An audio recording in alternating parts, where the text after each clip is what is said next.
Welcome to the What Happens Next YouTube channel. What we're aiming to do with this channel is share content designed to make sure that you're supported through whatever's next in your life. And we'd love to continue to do that. I've got a favour to ask today, and what I'd ask you to do is just subscribe. It costs you nothing, but it really helps us deliver really good quality content on a consistent basis. Thank you, and let's go on to the interview. I'd be really interested in your own experience and insight in this is identity. So you were managing director of your own financial planning business. You've taken on different roles over the last couple of years. How much of a challenge was that shift in identity? Is that still going through, and how did you manage that in a way that worked for you? I'm not entirely sure I've landed it yet, Chris, if I'm entirely honest. So Yeah.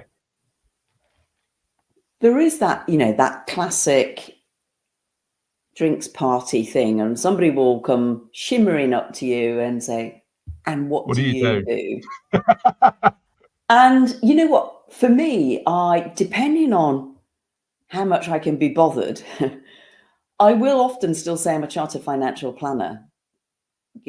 Because I can't be bothered to actually tell the truth, which is, I don't know, I'm still trying to figure it out.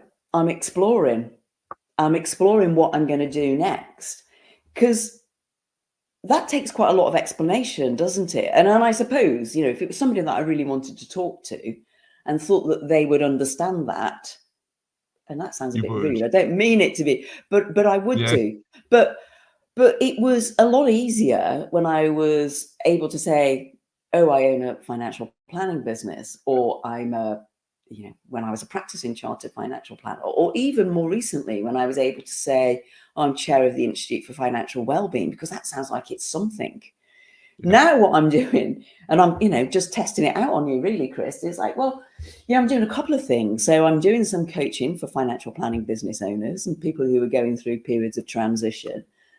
I've just started to write a blog, and I'm really exploring what life is like at this stage of life. Now, is it any of that me, Chris? When you ask who am I mean, and I have thought about this, and actually what I've thought about is my own prejudice around, or my own assumptions around what any of those things might mean to the person listening.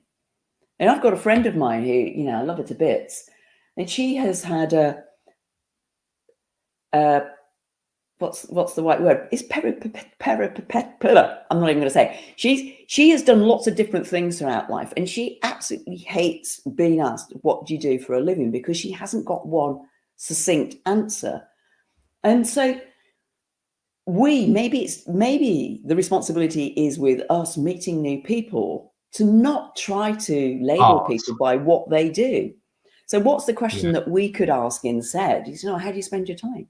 What keeps you busy? What are you interested in? What are you working on? What do you do for fun? But we don't, do we? And I guess a lot of this is kind of wired into us, that when we ask a question, so what do you do?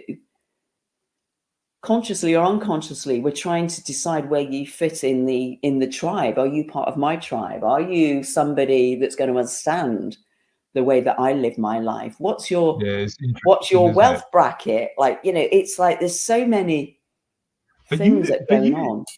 But you look at the range of different. So I could meet another financial advisor / financial planner, and actually they might do they might spend their days completely differently to the way I do, which is basically just have interesting conversations with people I like. Yeah. But and clearly there's more to it than that. But actually, hopefully I've designed it in a way where I'm really enjoying what I'm doing.